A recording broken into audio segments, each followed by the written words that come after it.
ઇન્ડિયન્સની investment pattern શું છે જોઈએ તો મારી પાસે 100 રૂપિયા હોય તો 49 રૂપિયા છે એ પ્રોપર્ટીમાં ઇન્વેસ્ટ થાય છે, 15 રૂપિયા છે એ ફિક્સ ડિપોઝિટમાં ઇન્વેસ્ટ થાય છે, 15 રૂપિયા છે એ ગોલ્ડમાં ઇન્વેસ્ટ થાય છે.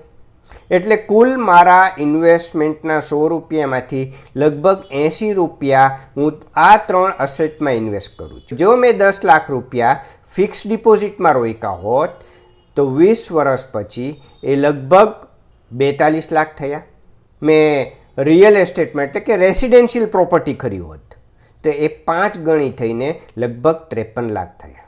જો 10 લાખનું ઇન્વેસ્ટમેન્ટ મેં ગોલ્ડમાં કર્યું હોત તો એ લગભગ 14 ગણું વધી ગયું, 1 કરોડ અને 42 લાખ જેવું વેલ્થ બન્યું હોત. જો આ 10 લાખનું ઇન્વેસ્ટમેન્ટ મેં શેર બજારમાં BSEનો સેન્સેક્સ લઈ લીધો હોત, લગભગ 15 ગણા જેટલા વધી અને 1 કરોડ અને 55 લાખ રૂપિયા થયા હોત.